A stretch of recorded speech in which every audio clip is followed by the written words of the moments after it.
Coming into this bout, James Toney carried both the burden of nostalgia and the belly of time. He wasn't the same fighter who knocked out Michael Nunn or even Prince Charles Williams, but he still had plenty left in the tank. He just needed the right fights to prove it. Toney had taken a sabbatical through all of 1998. In 1999, he dipped a toe back in the water with a win over journeyman Terry Porter, a fight more rust removal than resurrection.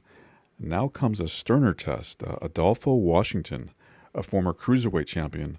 Washington trained under G.L. Van Horn, father of Darren Van Horn.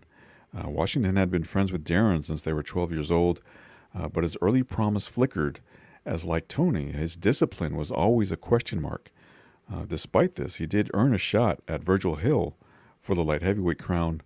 Washington was outboxed throughout, and as he sat on a stool after the 11th round, a television camera hit his swollen left eye and sliced it open.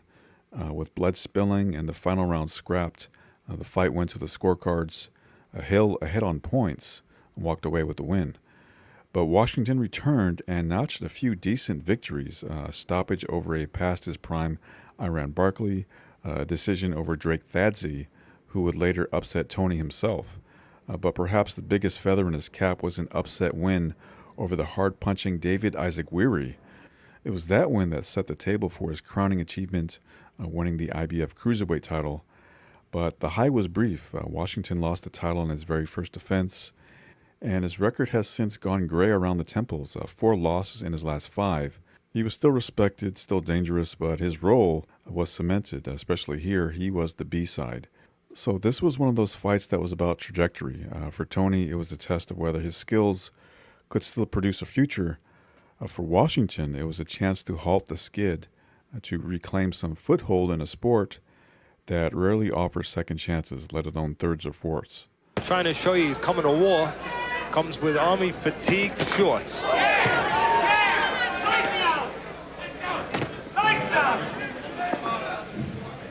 Watching the video of Adolpho Washington, Bob, one thing that I noticed, I saw, is he has what we call in the trade old legs. It's going to be up to Toney to land some on the potato, on the chin of Adolpho, and see if those legs are a little bit like spaghetti now, because they just have that stiff old look. Washington has 1 win in the last 3 years. He's 1-4. Last fought on June the 5th in Frankfurt. Weight down. He can get away with it to a certain extent because he's cute. He knows how to fight. He's solid technically.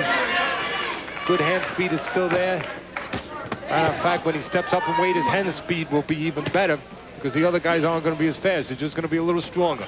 But being that he's slick, he can deal with that because he was never a walk-in guy. He was always a guy who was real smart. Day of the fight, just to make the weight to fight for the USBA and IBF titles respectively.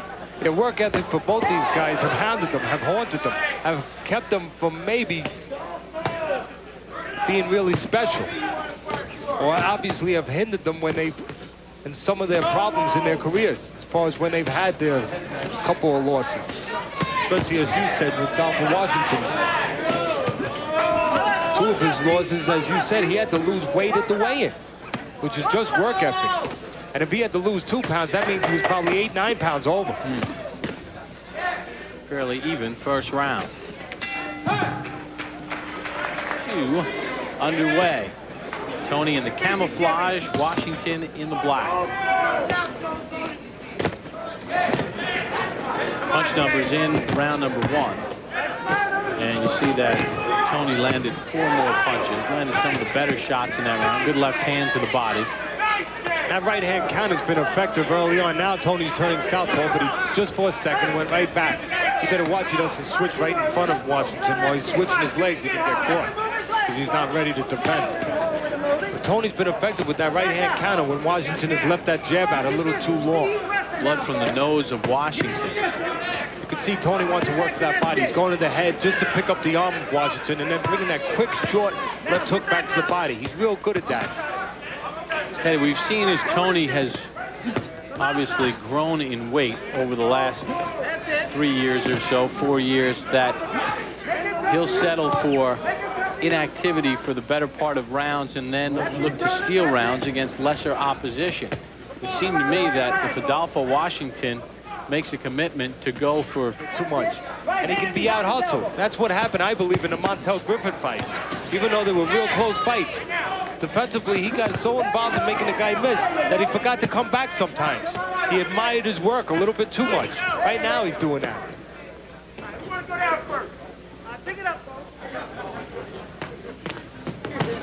This is not normally something that you compliment a guy for, but Toney. And it could be a reason for that. When you're heavy, sometimes you're looking to conserve your energy, or you're just being lazy. Because if you're lacking the discipline to keep your weight down, you probably lack the discipline to punch back consistently when you make a guy miss. They work together. Washington trying to pressure Toney near the end of round 2. Freddie, of course, was a former pro fighter involved in some very exciting fights. Right hand from Toney, and then he follows it up with a left. And you see how when he missed that jab there, his left hand was laying out there on Adolfo's shoulder, so he turned him. So he just turned him a little bit just to make sure Adolfo wasn't set to punch. That's a wily move. Subtle, but very, very smart. See, this is where Washington, he's the bigger guy. He's been a light heavyweight and a cruiserweight his whole career. He's in there with a guy who's a built-up or a blown-up middleweight. Well, this is where Washington, when he's inside, has to go to the body, use his weight, use his size a little bit. And then the right hand behind his elbow. Doesn't figure to be able to outbox Toney. Inside is where he should take advantage of being the bigger guy. Go to the body.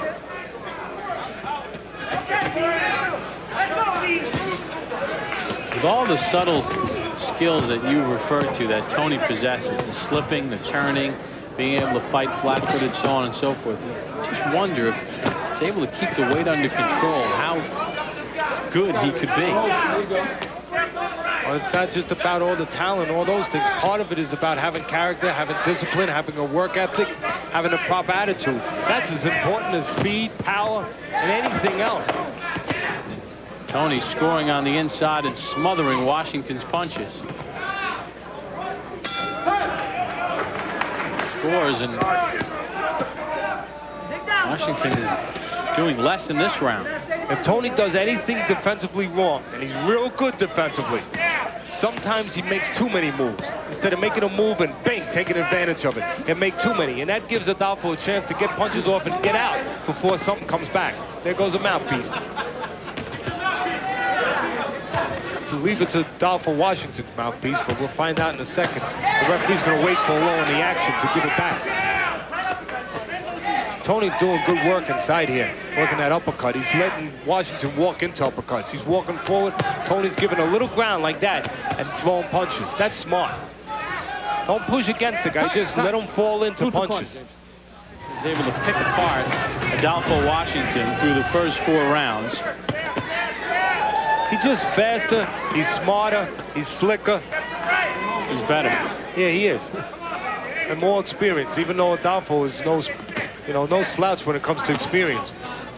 Former cruiserweight champion of the world. On his 4th try. Fought for the world title 3 times before that. Take it to the corner of James Toney and the aforementioned Freddie Roach in the corner. And Freddie, so far, it appears that James can basically do whatever he wants to do right now. He's been able to move quite effectively and really is controlling this fight. How do you see it from your corner? Yeah, I agree. James is fighting a good fight out there. I just want to see him use the jab a little bit more and dictate the pace of this fight with the jab. I think he'd be more effective with it. Because he's trying to wait for the counter a little bit too much instead of making it happen with the jab. Freddie, it seems like James, you say, could beat him either way, inside or outside. You would think he's the smaller guy originally and the faster guy. He'd do it even better on the outside. Do you care which way he does it, on the inside or the outside? Would you rather him be on the outside? I'd like to see him on the outside a little bit more, yeah. Just picking this guy apart and not trading shots with him. He's letting Washington get through with the jab too much. Yeah, he's the faster guy, Toney. I mean, it seems like he has even more his way on the outside. Maybe gives Washington just a small chance being a bigger guy on the inside. I agree. That's why I'm trying to get James to use that jab a little bit more, be more effective with it, and use his counter shots off that. You see, when he's behind the jab, he throws his combinations much better. When he's inside, he's kind of crowding himself a little bit. Are you surprised that he's as sharp as he is, considering he's only fought once in the previous 2 years? No, not at all. James has been looking good in the gym. I was away for a while with Johnny Tapia, and my gym called me. He was training twice a day there. Something sparked James Toney to get serious again. I don't know what it was, but I'm sure happy he's there because he's the most talented fighter I've ever seen. All right, Freddie, thank you very much. Best of luck the rest of the way. Thanks, guys. All right, Freddie Roach in the corner of James Toney. I know Max will pick up on this, but Freddie Roach, look-alike, Elvis Costello, musician. And right now, James Toney just controlling Washington and just slicker, smarter in the ring. And through the first 5 rounds, at least according to Teddy and I, we have it a shutout. Let's check in with Ryan and Max, guys. Guys, thank you, and good comments there from Freddie Roach, former fighter himself. And I see something different, too. I think very impressed so far with Toney. When he's on his toes, good things happen, and he seems to be in very good shape. I think he's right. He's ready now for something, and it's showing in the ring. Roach is a great trainer, first of all. We haven't mentioned that yet enough on this air. He's a great trainer, and he used to be a very exciting fighter. But, you know, this reminds me of when James Toney chopped down Prince Charles Williams and chopped down Iran Barkley. He's just a joy to watch, but you know, for a purist, but also just for a casual fan, because he's just a pleasure to watch. And what I can think when watching him here, he's in shape now, but he could be in even better shape. And how dare he not come into shape for every fight and deny us the privilege of watching him perform his craft. Impressive performance so far with James Toney. Again, I've seen him in the gym and wondered how much he really wanted it. Looks like he wants it now. Let's go back ringside to Bob and Teddy. Fellas? I remember Meldrick Taylor in 1990 against Julio Cesar Chavez and the effects after the fight of all the blood that Meldrick Taylor had swallowed in that dramatic loss in the final 10 seconds of round 12. Tony's able to do anything he wants. He should be on the outside, but the truth be told, he could fight on the inside with this guy because he's smart enough to do it. Even though he's not the bigger guy, when you're smart and you're clever, you don't let the guy take advantage of size. There goes the mouthpiece of Adolpho once again. You gotta wonder if it fits right or if maybe the cuts are not letting him keep his mouth closed. Right here, somebody's calling for an uppercut from Toney. They happen to be right because Adolfo's leaning forward a little bit. Just a second ago, no, you can pick it up, but Toney threw an uppercut. Adolpho dropped his hand to block it. Toney should fake the uppercut, bring it up top when a guy does that. Work on it. You talk about effective aggression, that's what you're talking about right now. Adolfo's the one who's aggressive, but he's not effective. Toney's the one who's doing all the clean punching in between. Short right hand from Toney as well. He's calm. He's able to throw those punches inside. Anything a little bit wide inside, Toney's able to throw right inside, or he's able to make a miss and then counter. One or the other. And right there, straight right hand, right inside that little bit of a left hook. He sees the hand down, he throws a sneaky hook. He's throwing nice short punches, Toney. Just what the doctor would order. You're inside, you want to keep your punches short, because you don't want to leave yourself open for a counter. Shield? I tell you what, if people can get a shot of this press row right now, everybody has a piece of paper up and ready to block, even though the action's on the other side of the ring. Right hand from Washington, and again, Toney makes him miss. And counters. That looked like a right hand landed from Adolpho Washington, but it really didn't. Toney put his shoulder up and deflected it with his shoulder. He's real good at that. He's good at riding those right hands. He just pulls back from right there. He'll pull back and he'll ride with it. Teddy, you and I both having a shutout for Toney through 6. You know who used to be good at riding those right hands and pulling back? Roberto Duran when he was younger. He was great at that. Like Toney, the guy who wasn't just tough, wasn't just aggressive. He was smart. That time the right hand might have gotten in a little bit. But most of them, Toney anticipates. He gets that shoulder up and he rides them. Right there, he rolled it and then came back with his own right uppercut. That's what you want to do. Putting the peanut butter with the jelly. Not just one alone. You ride the punch, you come right back, because usually the guy's hanging there. You come back quick enough, you're going to catch the guy. Toney's very good at that. That right uppercut is real effective for Toney inside. Because Adolfo's leaning forward. Adolfo's getting all busted up here. Game as heck, but really getting busted up. You almost have to think about in the corner what you want to do, whether or not you want to stop it. Because you don't know, he's not a big puncher, Adolfo. And of course, Toney defensively so good. The chances of catching Toney late in the fight aren't all that good. Well, you think about all the quality opposition Toney's been in against. He's never been stopped. And Washington has one knockout past round 6. And that was 5 years ago. So you start to weigh that as a corner guy. I know Tony's, you know, not a huge puncher at this weight. He was a much bigger puncher at middleweight, but he's still catching him a lot of clean punches and busting him up real well. So you start to think in the corner. If you let the guy keep taking punishment, if he has no chance to win. Toney just tagging Washington as we end round number 7. Toney back to his corner. Well, he's a former 2-time world champion, a middleweight and super middleweight champion, a USBA light heavyweight champion. He's fighting at cruiserweight. So exactly which title does Toney have his sights set on? Cruiserweight title, heavyweight title. I can fight either or. That's how good I am. You know, I can fight any division, anytime. You know, I'm not, like I said, I'm not a pretend boxer. I'm a real fighter. I'm still back from the old days. You know, a lot of fighters, they can't say that. I fight anybody, anywhere, anytime. All they gotta do is sign a contract. Get up on your toes and force it. You all right? You get your second one right now, okay? Let's get up on your toes. You're in great shape. Let's get up on your toes and start popping that jab, okay? Combinations behind the jab. You hear me? Go. Yep. Well, Teddy says he doesn't care what title. In a way, he is sort of a throwback in the fact that he has fought everybody that's come down the pike. And he has, back when he was at his top, he not only fought everybody, but he was so active. He fought very often, kind of like the old days. He fought every month and a half.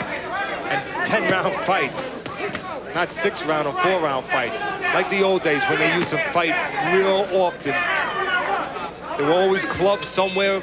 Guys would fight 2 times a month. Now, I know he threw out cruiserweight title, heavyweight. Obviously, heavyweight's where the money is, but that's where the money is, and I think that's where it would end for him. Smarter is better than stronger most of the time. We're talking a lot about Toney. What about Washington? He's fighting at the weight he's been fighting at. He has 1 win in 3 years, and that was against Art Jimerson. So he's lost against any quality opponents, and appears to be on his way to a unanimous decision loss again here.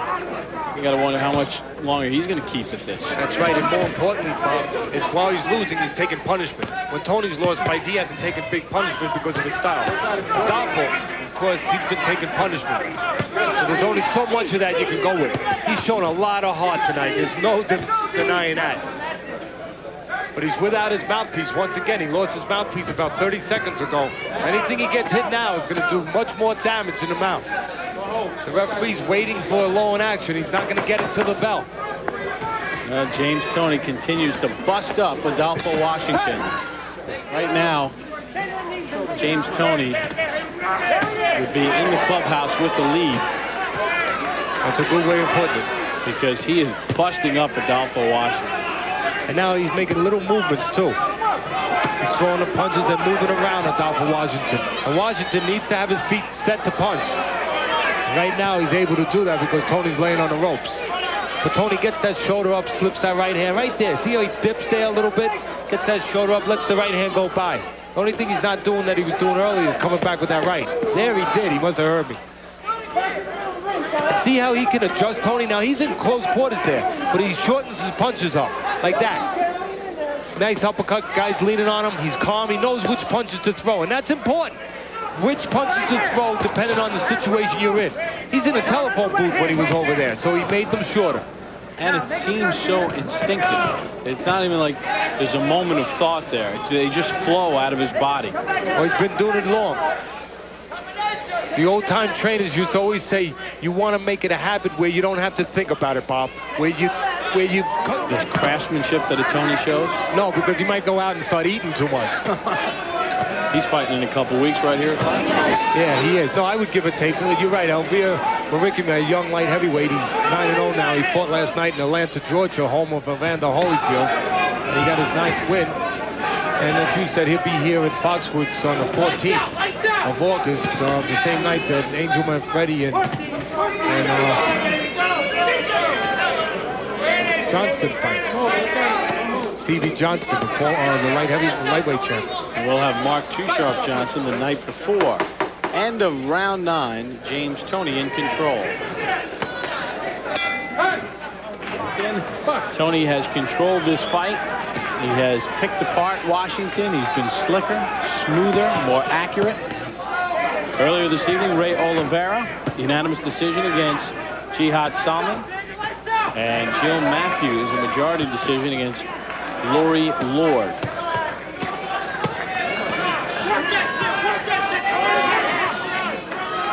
Take a look at some punch numbers through the 9 rounds. And you see Toney much, much more accurate. Now he's just keying off on Washington. Again, you have to think in the corner about whether or not you want your guy to keep taking this kind of punishment, because in my estimation, he can't win the fight. He's not a big enough punch, and he's got a guy too slick. Well, the referee does it. Charles Dwyer steps in and stops it. Fans are booing, but really for no reason. Well, there was a reason I started saying that, and obviously it was pretty obvious. And the referee saw it the same way. The guy's taking a lot of punishment. It didn't just start this round. So you can't really argue with the ref. It didn't start this round. And he's way behind. Toney became the first man to stop Washington inside the distance. Toney was being Toney, patient, methodical, cruel, systematically breaking his opponent down. After the bout, Washington blew up in weight, moving up to heavyweight. He hung tough in a losing effort against Vasily Jirov. It was a one-sided decision. Washington still had guts, just less gas in the tank. In 2001, he walked away from the sport. But 15 years later, the whisper of one more round became too loud to ignore. He fought again, but remained in his corner after the first round, having taken a beating. That was the end of his ring story. Washington was the reliable name on the poster's right-hand column. Interesting because despite being in Van Horn's camp, he didn't have a padded record like Van Horn. He came up the hard way. The guy working his way up the ladder with a lunch pail in hand. No headlines, no cover stories, just a name tucked beneath the favorites in tiny print. Meanwhile, if you haven't seen the documentary on James Toney, I'll leave a link in the description box below. Thanks for watching.